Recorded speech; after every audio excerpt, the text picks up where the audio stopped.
I think last के video में आप लोगों को आनंद की प्राप्ति हुआ होगा। ठीक है, तो अब हम लोग कर लेते हैं एक और वीडियो। ठीक है, आज हम लोग पढ़ लेते हैं कूलम्स लॉ को। कूलम्स लॉ भाई क्या कहता है, ध्यान से समझिएगा बेटा। अब यहीं से खेल शुरू हो रहा है ओरिजिनल।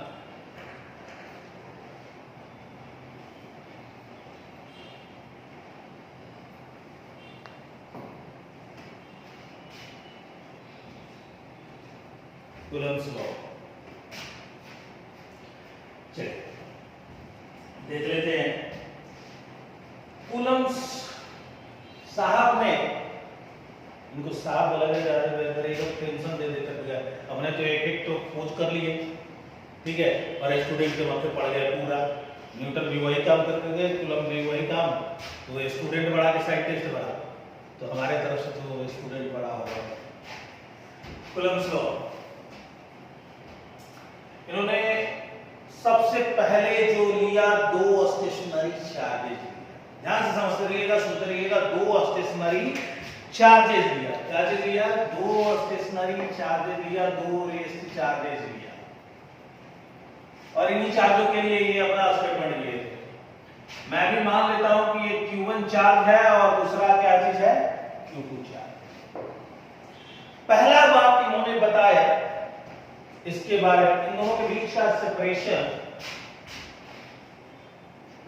मैं मान लेता हूं, वो जो माने होंगे सो माने होंगे, मैं इसको R मान लेता हूं। ठीक है, पहला बात उन्होंने बताया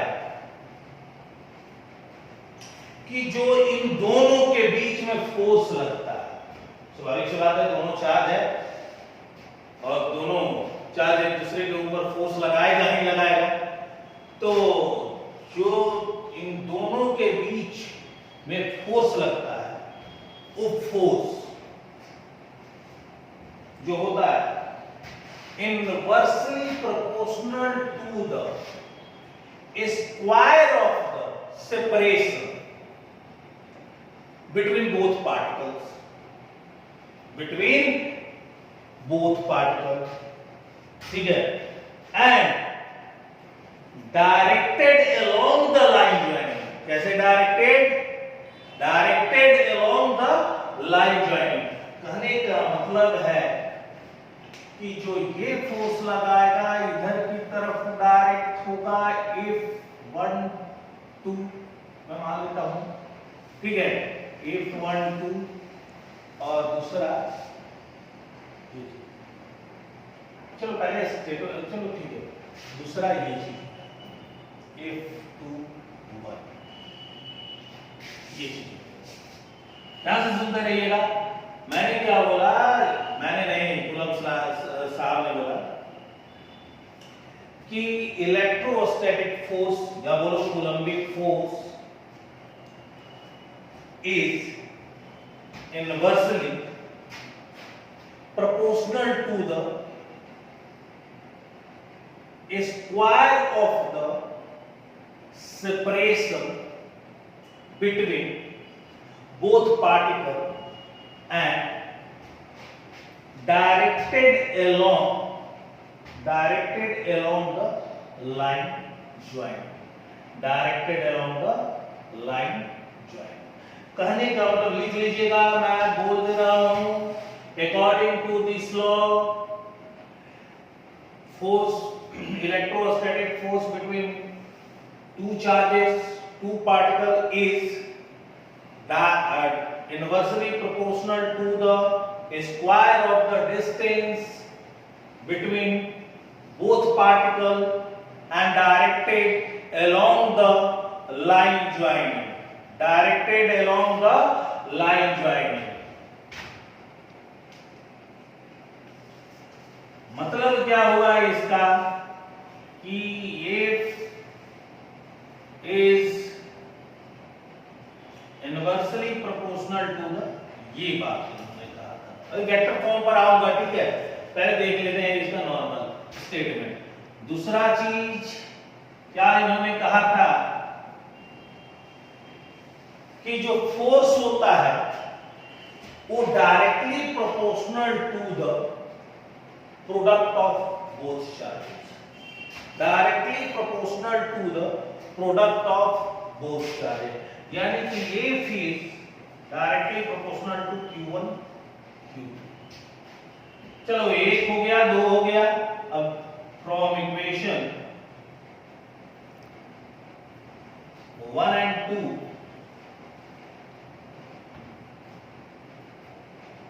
से क्या चीज हम लोगों को मिलेगा?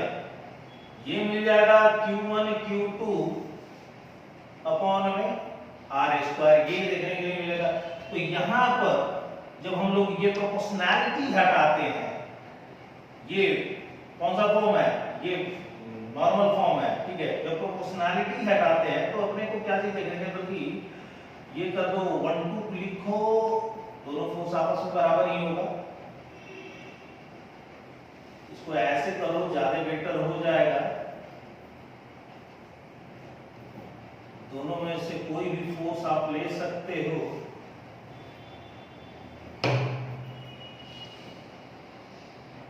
मैग्नीट्यूड पर केवल मैं अभी बात कर रहा हूं, वेक्टर फॉर्म पर मैं बात करूंगा। मान लो कि F12 को मैं ले लेता हूं,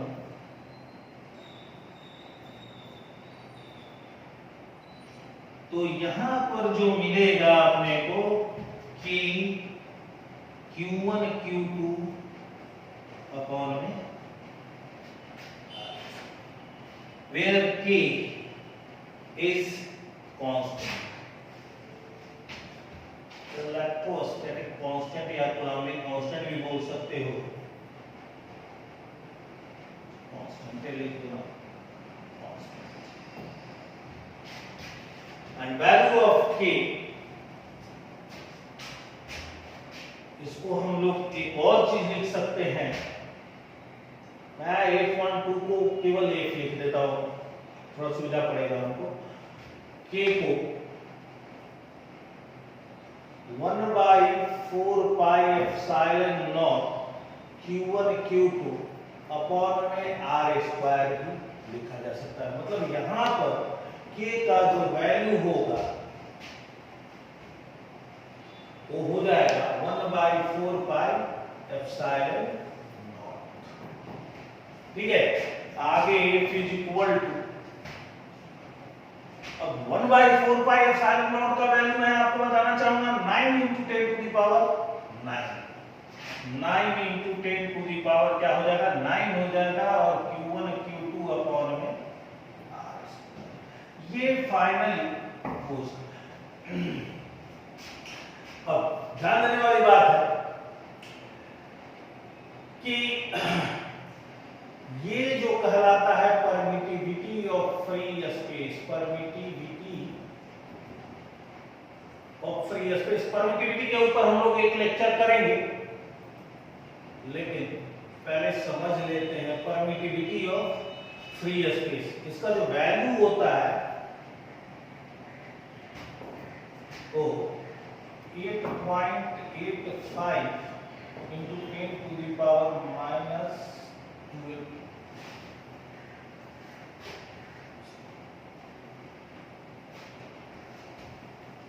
अगर ये बात कर लिया जाए साइन नॉट के यूनिट का, तो क्या चीज हो जाएगा भाई? देखो यहां से तो एफ साइन, ये तो यूनिट लेस हो जाएगा, और ये अगर क्या लिखा जा सकता है? F(r² बाई Q² लिखा जा सकता है। मान लेता हूं किसी चार्ज है तो न्यूटन मीटर स्क्वायर पर कूलम स्क्वायर। तो क्या यूनिट मिला? न्यूटन मीटर स्क्वायर पर कूलम स्क्वायर, ये इसका यूनिट होता है। आई थिंक आप लोगों को समझ में आ गया। मैं फिर से एक बार समझा देता हूं क्या स्टेटमेंट था। Electrostatic, according to Coulomb's law, electrostatic force between two charged particles is inversely proportional to the square of the distance between both particles and directed along the line joint। directed along the line joint, मैं इसकी बात कर रहा हूं, ये चीज directed along the line joint और distance ये हो गया, ठीक है। एंड सेकंड थिंग क्या बोले थे कि जो फोर्स होता है, यानी कि force is directly proportional to product of both charges. ठीक है, तो हम लोगों ने पाया पहले स्टेटमेंट से एक इक्वेशन, दूसरे स्टेटमेंट से एक इक्वेशन, और दोनों को मैंने इस टर्म में लिख दिया। ठीक है, और यहाँ पर परमिटिविटी ऑफ फ्री स्पेस ऐसे k का वैल्यू जो होता है कितना होता है 1/4 पाई एप्सिलॉन नॉट होता है। ठीक है, और एप्सिलॉन नॉट का मैंने वैल्यू लिख दिया परमिटिविटी, सॉरी क्या होता है, क्या बोलते हैं इसको, एप्सिलॉन नॉट। मैं पहले इसका नाम लिख देता हूँ, एप्सिलॉन नॉट इसको बोला जाता है भाई, एप्सिलॉन। एप्सिलॉन कितने लोग नाम भी नहीं ले पाते, एप्सिलॉन नॉट, इसका नाम एप्सिलॉन नॉट। ठीक है, अब ध्यान दीजिएगा, तो f = 1/4 pi epsilon not q1 q2 upon में r स्क्वायर हो गया, और f = 9 × 10⁹ q1 q2 by r square. Epsilon naught क्या हो गया f स्क्वायर अपॉन में q स्क्वायर, ये यूनिट के लिए मैंने बता दिया। ठीक है, एप्सिलॉन नॉट का वैल्यू। ठीक है, आई थिंक आप लोगों को ये समझ में आ गया होगा। चलो लगे हाथ इस पर एक सवाल कर लेते, फिर उसके बाद में इस पर बहुत सारे सवाल आने वाले हैं। ठीक है, फिलहाल के लिए एक सवाल कर लेते हैं।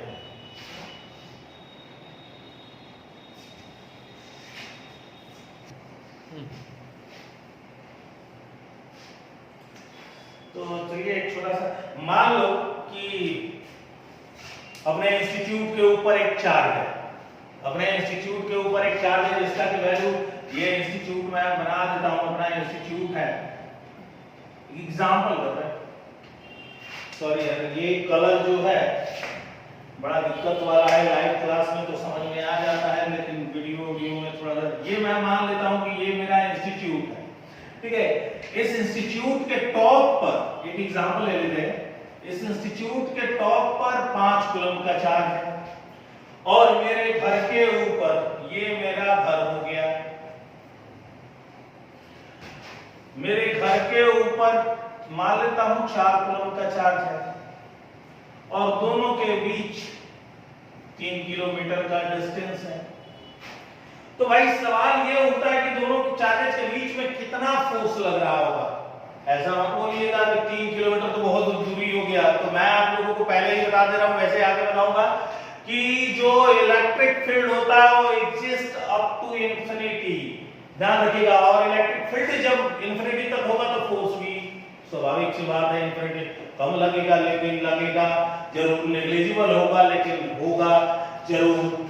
तो भाई हम लोगों ने क्या चीज, चलो देख लेते हैं, हम लोगों ने क्या चीज देखा। पहला चीज हम लोगों ने देखा फोर्स इज इक्वल टू, जो मेरा वैल्यू आया था वो ये चीज आया था 9 × 10⁹, और q1 का वैल्यू कितना था, 5 कूलम था। तो q1 पहले लिख ही देता हूं, कॉन्सेप्ट जो हम लोगों ने सीखा हुआ है तो ये चीज था। तो F इज इक्वल टू कितना हो गया, 9 × 10⁹, और q1 का वैल्यू 5 कूलम, तो 5 हो गया, और q2 का वैल्यू कितना है, 4 जो कि मेरे घर के ऊपर है। और अगर डिस्टेंस की बात किया जाए तो 3 किलोमीटर है, तो 3 किलोमीटर को मीटर में बदलेंगे तो कितना हो जाएगा भाई, 1 किलोमीटर में 1000 मीटर, तो 3 × 10⁻³ का स्क्वायर कर लेंगे। ठीक है, कोई दिक्कत, आई थिंक दिक्कत नहीं हुआ होगा, बहुत ही आसान सवाल है। तो F इक्वल टू कितना हो जाएगा, 9 × 10⁻⁹ हो गया, और 5 × 4 हो गया, 20 हो गया, और अपॉन में कितना हो गया, 3 × 3 9 हो गया, और 10⁻6 हो गया, ये चीज हो गया। तो 9 से 9 खत्म हो गया, और 10⁻3 हो गया, यानी कि 20 × 10⁻3 इतना न्यूटन का फोर्स लगा। एज एग्जांपल आप लोग इस चीज को नोट कर लीजिएगा, ये क्वेश्चन है, क्वेश्चन, ठीक है, सॉल्यूशन यहां से है। मेरा क्वेश्चन ये था कि मैं अपने इंस्टीट्यूट पे हूँ, मेरे घर से इंस्टीट्यूट का डिस्टेंस जो है 3 किलोमीटर का है, मेरे इंस्टीट्यूट के ऊपर 5 कूलम है और घर के ऊपर 4 कूलम है। तो भाई दोनों के बीच में फोर्स का वैल्यू कितना होगा।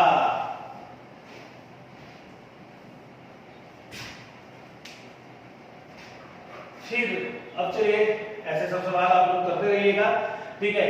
और आगे मैं इसका वेक्टर फॉर्म बता देता हूं, तब सवाल और भी करने में मजा आएगा और मन लगेगा।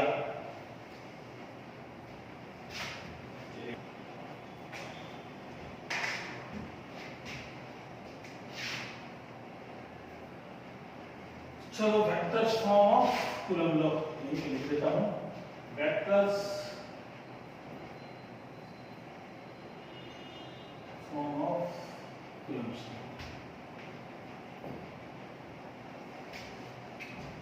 तो वेक्टर के नियमों को याद रखते रहिएगा।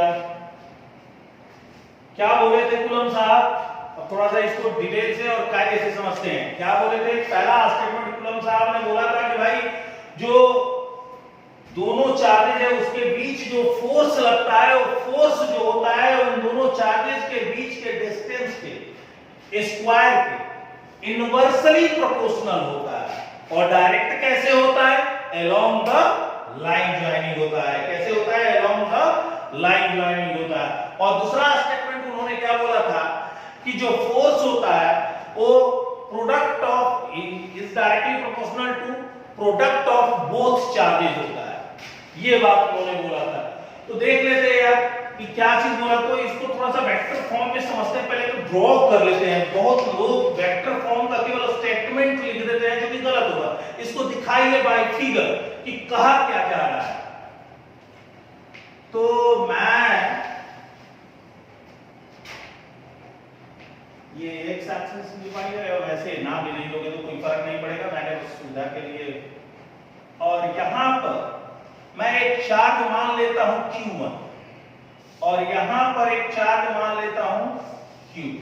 ध्यान से समझिएगा, यहां पर एक चार्ज मान लिया Q1 और यहां पर एक चार्ज मान लिया Q2। सवाल होता है कि इसका पोजीशन क्या हो। तो ऑब्वियसली आप पोजीशन वेक्टर खींचोगे, मैंने भी खींच लिया। तो इसका मैं पोजीशन मान ले रहा हूं कि R1 है और इसका पोजीशन मैं मान ले रहा हूं कि R2 वेक्टर है। इसका पोजीशन R1 वेक्टर है और इसका क्या चीज है, R2 है। अब दोनों के बीच का डिस्टेंस, तो ये डिस्टेंस हमने को फाइंड आउट करना होगा, ये डिस्टेंस। तो बेसिकली वेक्टर फॉर्म में कर रहे हैं तो डिस्प्लेसमेंट ही बोले तो ज्यादा बेटर होगा। मैग्नीट्यूड फॉर्म होता है डिस्टेंस, तो डिस्प्लेसमेंट की बात। तो ये वैल्यू कैसे हम लोग डिस्टेंस फाइंड आउट करेंगे, थोड़ा देख लेते हैं भाई। तो यहां पर कौन सा लॉ लगेगा भाई, कौन सा लॉ लगना चाहिए यहां पर। तो यहां पर ट्रायंगल्स लॉ लगाएंगे, जो कि वेक्टर में हम लोग पढ़ते हैं triangles law. According two triangles law क्या चीज होता है, मुझे पता है कि आधे लोगों को पता होगा, आधे लोगों को नहीं पता होगा, झूठ का गर्दन हिला दिए होंगे। तो ट्रायंगल्स लॉ की अगर मैं बात करूं तो दो कंटिन्यूअस लाइन, किसी ट्रायंगल के दो कंटिन्यूअस लाइन, ठीक है, का सम जो होता है वो तीसरे वाले अपोजिट डायरेक्शन में खींचे गए लाइन के क्या होगा, बराबर होता है। कहने का मतलब ये चीज है कि R1 vector is equal plus, ये देखिए कंटिन्यूअस लाइन मैंने बोला है कि दो कंटिन्यूअस लाइनों का सम जो होता है अपोजिट डायरेक्शन में खींचे गए तीसरे लाइन के बराबर होता है, या वेक्टर बोल लो, दो कंटिन्यूअस वेक्टर का सम जो होता है वो बराबर होता है तीसरे वेक्टर के जो कि अपोजिट डायरेक्शन में रहता है। तो R1 वेक्टर और D vector is equal to क्या चीज हो गया, R2 वेक्टर हो जाएगा भाई। यहां पर ये बात समझना बड़ा इंपॉर्टेंट है। लोग लिख देते हैं फटाफट कि R2 R1 R1 R12 R21, लेकिन ये बात नहीं समझते कि कैसे आ गया हो सकता है R12 भी आ जाए, हो सकता है कि R21 भी आ जाए, ठीक है। तो D vector is equal to, अब D का आपने जो वैल्यू निकालना है, D वेक्टर का वैल्यू निकालना है, तो D vector is equal to क्या चीज हो जाएगा, R2 vector minus R1 vector. ये चीज है अपना क्या चीज,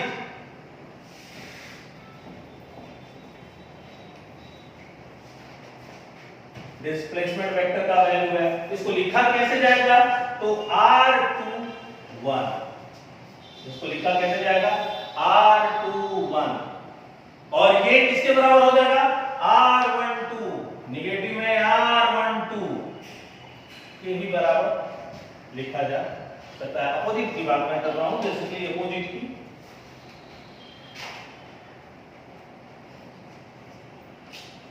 दूसरे लाइन से कर देता हूँ, एक्चुअली मैंने क्लियर नहीं किया, दैट्स व्हाई मैं रेड से कर देता हूँ इसको।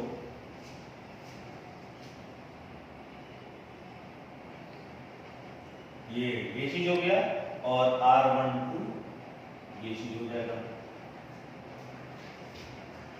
ठीक है, अब सवाल होता है कैसे डायरेक्ट होगा फोर्स, तो directed along the line joining. अब 2 के द्वारा 1 पर फोर्स लगेगा तो ये फोर्स ऐसे आ जाएगा, ये वेक्टर 1 2, और ये अगर जब बात किया जाए तो इधर की तरफ एक वेक्टर 2 1। अरे किसी को परेशानी नहीं हुआ होगा। अब देखिए, अब इसको लिखा कैसे जाए, वेक्टर फॉर्म में लिखने जा रहा है भाई। फोर्स क्या है, फोर्स जो होता है वो क्या होता है, वेक्टर या स्केलर। तो स्वाभाविक सी बात है बोलिएगा आप लोग वेक्टर,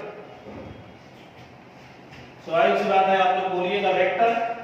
ठीक है, तो देख लेते हैं भाई वेक्टर फॉर्म लिखते कैसे हैं। अच्छा, एक बड़ा इंपॉर्टेंट चीज है कि अगर मैं यूनिट वेक्टर का डेफिनेशन पूछूं तो आप क्या जवाब देते हो, आप बोलते हो कि सर ऐसा है कि यूनिट वेक्टर जो है वो ये बात कहता है कि vector of given vector and node of the given vector का दोनों का रेशियो जो होता है वही चीज यूनिट वेक्टर होता है। ध्यान से समझिएगा। तो यहाँ पर भी कुछ खेल ऐसा ही होने वाला है। ठीक है, तो देख लेते हैं। चलिए, तो अगर मेरे को लिखना हो F12 वेक्टर या F21 वेक्टर, तो पहले तो जो होता है वो चीज लिखेंगे कि Q1 हो गया, Q2 हो गया, अपॉन में R स्क्वायर। चलो 1 2 लिया हूं या R12 कोई भी ले सकते हो। ठीक है, माइनस में होगा तो इसको 1 2 ही लेकर के चलो, लास्ट में मैं समझाऊंगा कि क्या चीज करना है। R12 हो गया, ठीक है, R12 का स्क्वायर, यानी यहां पर तो मैग्नीट्यूड होगा ही R12 का स्क्वायर। ठीक है, और ये डायरेक्ट किसके अलोंग हो रहा है, तो डायरेक्ट ये होगा किसके अलोंग, इसके अलोंग।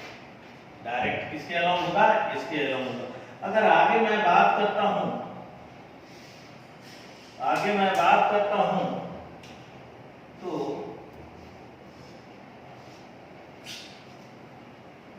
सॉरी बस मैंने ध्यान नहीं दिया, F12 और यहां पर K Q1 Q2 और अपॉन में R12, तो ये तो लिख ही जाएगा। और इसको क्या लिख सकते हैं, इस फॉर्म में कर देते हैं। तो इस फॉर्म में करेंगे तो क्या चीज लिखेंगे, R12 वेक्टर अपॉन में R12, ये चीज हो जाएगा। तो आगे देख लेते हैं, F12 इक्वल टू, या तो आप ये चीज डायरेक्ट लिख सकते हो भाई, ये तो फोर्स ही हो गया, ये तो फोर्स हो गया। अब ये किसके अलोंग, ये किसके अलोंग काम कर रहा है, ये फोर्स किसके अलोंग, डायरेक्शन दिखाना बहुत जरूरी है। तो ये चीज, this one represents the magnitude, this one represents the magnitude and this one define the direction of the force, direction of the force। ठीक है, तो F12 हो गया, तो K Q1 Q2, अब इसको क्या लिख सकते हैं, K Q1 Q2 अपॉन में mode of R12 vector Q और इनटू R12, ऐसे भी लिखा जा सकता है, या तो ऐसे लिखो या तो ऐसे, लेकिन मैक्सिमम बुक्स में ऐसा लिखा है इसलिए इसी को प्रीफर करो, ज्यादा बेटर होगा तुम लोगों के लिए। आई थिंक कोई डाउट नहीं होगा, इसको कॉपी कर लो, तब उसके बाद में करता हूं।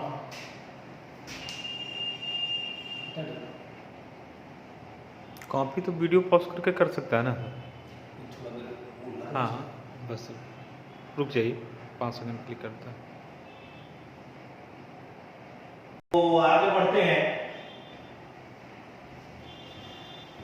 एक सवाल देख लेते हैं, फिर उसके बाद में स्टॉप कर देते हैं।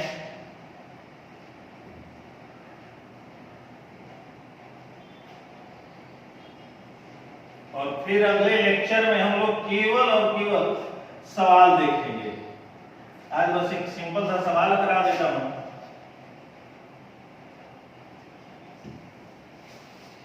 वेक्टर पर जैसे आप लोग किए हो, मैकेनिक्स में भी बहुत बार वेक्टर का यूज हुआ होगा, मैं वही सवाल सब करा रहा हूं। केवल यहां पर फोर्स आ जाएगा, कौन सा फोर्स, इलेक्ट्रोस्टैटिक फोर्स, ये तो ऐसे फोर्स पर कितना सवाल कर चुके हो, मेरे को पूर्ण विश्वास है। जैसे फॉर एग्जांपल में अगर मैं ले लूं एक सिंपल सा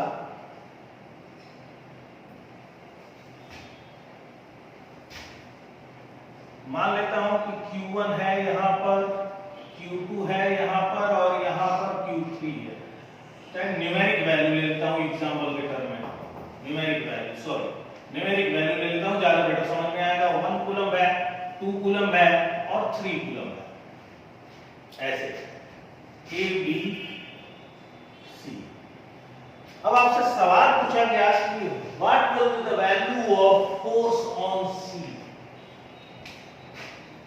force on C, force on C, what will be value of force on C, force का वैल्यू क्या होगा C पर। तो चलो देख लेते हैं। अब देखो बाई कूलम फोर्स क्या करता है कि दो स्टेशनरी चार्ज यहां पर चल रहा है कि रुका हुआ है, तो स्टेशनरी चार्ज है, दोनों के बीच में क्या फोर्स लगेगा, फोर्स कैसा होगा, इससे और इसकी बात अगर किया जाए तो ये भी प्लस है, ये भी प्लस है, तो ऑब्वियसली फोर्स किधर की तरफ, ये क्या कहेगा कि मैं तुमको धक्का दूंगा, ये क्या कहेगा मैं तुमको धक्का दूंगा, लेकिन ताकतवर कौन होगा, तो 3 कूलम वाला ताकतवर हो जाएगा। तो फोर्स का डायरेक्शन किधर की तरफ आना चाहिए, तो फोर्स का डायरेक्शन इधर की तरफ आ जाएगा, यानी कि F13 वाला फोर्स जो होगा किधर की तरफ होगा, और ये जो ट्रायंगल मैंने लिया हुआ है, मान लो कि ये जो ट्रायंगल है इक्विलैटरल ट्रायंगल है, कैसा ट्रायंगल है, इक्विलैटरल ट्रायंगल है, ठीक है। तो ऑब्वियसली ये 60 डिग्री होगा, ये भी 60 डिग्री होगा, ये भी 60 डिग्री होगा, ठीक है। अब ये भी प्लस है और ये भी प्लस है। अच्छा ये फोर्स क्यों इधर ही, ये कमजोर पार्टी है भाई, इसीलिए फोर्स दबा दिया, उसका फोर्स हावी हो गया इस पर। और ये 2 कूलम है, 2 कूलम है और 1 कूलम, तो फिर से वही बात, तो इधर की तरफ लगेगा फोर्स। अब दोनों के बीच का एंगल की अगर मैं बात करूं तो कितने डिग्री का एंगल हो जाएगा, 60 डिग्री, समझ रहे होगे, इतना पढ़े लिखे हो तुम लोग। तो F कितना हो गया, F12 कितना होगा, F12, ठीक है।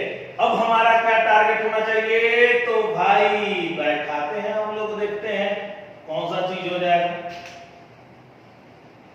तो रिजल्टेंट निकालते हैं, जो तो वेक्टर है यार, तो रिजल्टेंट निकालेंगे तो किधर आएगा, इधर की तरफ आएगा। रिजल्टेंट का डायरेक्शन, दोनों का मैग्नीट्यूड का लॉ ऑफ पैरेललोग्राम याद करो या लॉ ऑफ ट्रायंगल याद करो, समझ में आ जाएगा। तो रिजल्टेंट ये चीज हो गया और ये ऐसे हो गया, ये r का वैल्यू अपने को निकालना है, तो भाई लॉ ऑफ पैरेललोग्राम के मुताबिक या लॉ ऑफ ट्रायंगल के मुताबिक क्या होता है, r equal to under root a square plus b square plus 2ab cos theta, r equal to under root a square plus b square plus 2ab cos theta.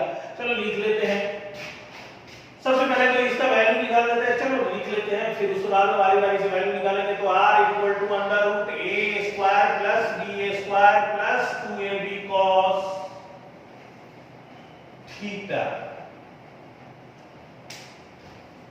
ठीक है। तो अब F12 हो गया, तो r इक्वल टू हम लोग क्या लिखेंगे, F1 का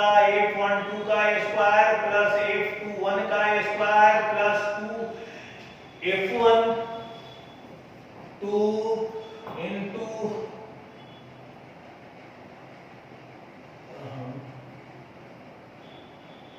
मैग्नीट्यूड का फॉर्म होता है इसमें बता दो,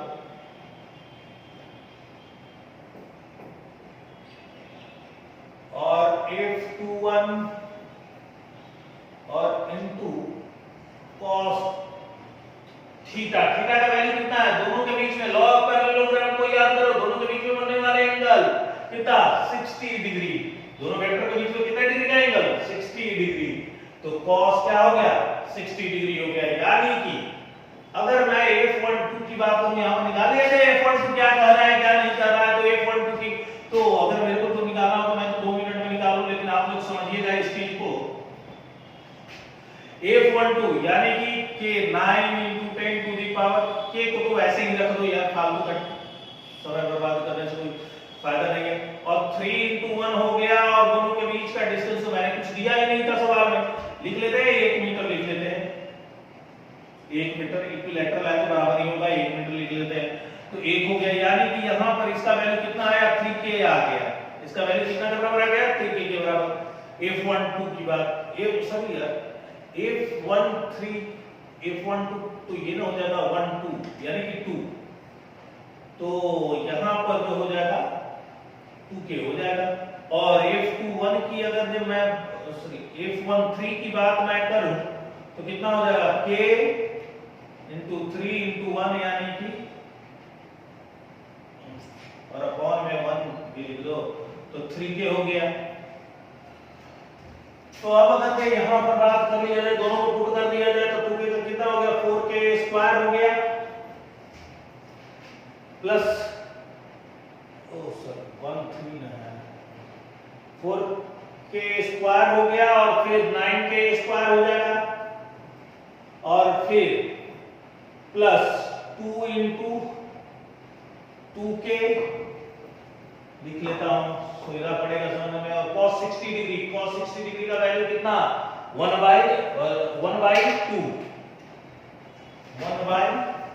तो 2 से 2 खत्म हो गया, कितना होगा? Under root 9 4 13 k square plus 3k 6k square, sorry 6k square हो गया यहां पर। तो k स्क्वायर को कौन, तो k तो बाहर हो जाएगा, √19, यानी कि आंसर कितना हो गया? अब k का वैल्यू आप लोग जान रहे हो, चाहो तो पुट कर लेना, चाहो तो छोड़ देना, कोई फर्क नहीं पड़ता है।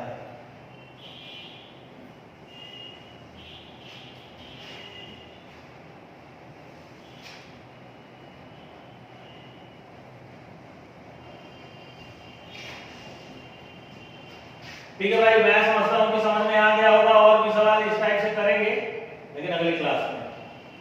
चलो,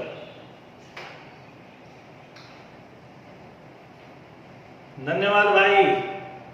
अब अगले क्लास में देखेंगे, और भी आई थिंक आप लोगों को समझ में आ रहा होगा। थोड़ा सा हमारा आवाज भारी हो रही है तो उसको केयरफुली सुनिएगा, और राइटिंग भी जबरदस्त है, इसलिए जबरदस्त तरीके से आप लोग कोशिश कीजिएगा, ठीक है।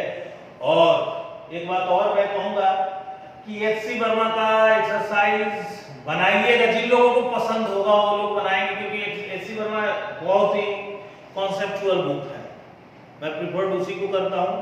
और इतना बता दिया हूं कि मतलब 1 से लेकर के 10 तक का सवाल लग जाए, ठीक है। और सब लोगों कमेंट में लिखेंगे कि कितने लोगों ने सवाल बनाया, सब लोग कितना सवाल बनाया, किसमें डाउट हो गया, ये सारी बातें आप लोगों को लिखना होगा, ठीक है। Thank you.